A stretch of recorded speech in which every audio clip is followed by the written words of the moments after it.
High guys, Mujeeb. നമ്മളിപ്പോൾ particle ബോർഡിൽ UV ഫിനിഷിങ്ങിലാണ്.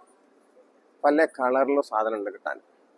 നമുക്ക് മനസ്സിലാവണം എന്താ പറയുക വെച്ചാൽ UV ഹൈ ഗ്ലോസി എന്ന് പറഞ്ഞാൽ ഏത് ലെവലിലും കിട്ടാൻ പറ്റിയ കളറിൽ സാധനം ഉണ്ട്. അത് നമുക്ക് വാൾറൂബ് ആക്കിയാലും കിച്ചൺ കബോർഡ് ആക്കിയാലും ഏത് രീതിയിലും ചെയ്യാൻ പറ്റിയ രൂപത്തിൽ സാധനങ്ങളുണ്ട്. നമ്മൾ ഏത് കളറാണ് സെലക്ട് ചെയ്താലും സാധനം അവൈലബിൾ ആണ്. ഇപ്പോൾ UV ഹൈ ഗ്ലോസി. ഇപ്പോൾ UV ഹൈ ഗ്ലോസി ബോർഡിൽ എടുക്കണം പല തരം, നമ്മൾ എന്താ പറയുക ഇറ്റാലിയൻ മാർബിൾ പോലെയുള്ള പല ലെവലിലും സാധനങ്ങൾ കിട്ടാനുണ്ട്. നിങ്ങൾ നോക്കി ഏതൊക്കെ കളറിലുള്ളത്, ഏത് രീതിയിൽ ചെയ്യാൻ പറ്റിയ രൂപയിൽ ഹൈ ഗ്ലോസി ലെവലിൽ particle board UV high glossy നമുക്ക് പ്രതീക്ഷിക്കാൻ പറ്റുമോ അങ്ങനത്തെ ഒരു ലെവലിൽ സാധനം കിട്ടും എന്നുള്ളത്? ഈ ഡിസൈൻ നോക്കി നിങ്ങൾ എന്താ ഇതിൻ്റെ ഒക്കെ കറക്റ്റ് നോക്കണ്ടേ. അടിപൊളി സാധനങ്ങളാണ്, നമുക്ക് ഏത് രീതിയിലും അവൈലബിൾ ആയിട്ട് മാറിയിട്ടുണ്ട് ഇപ്പോൾ UV high glossy particle board.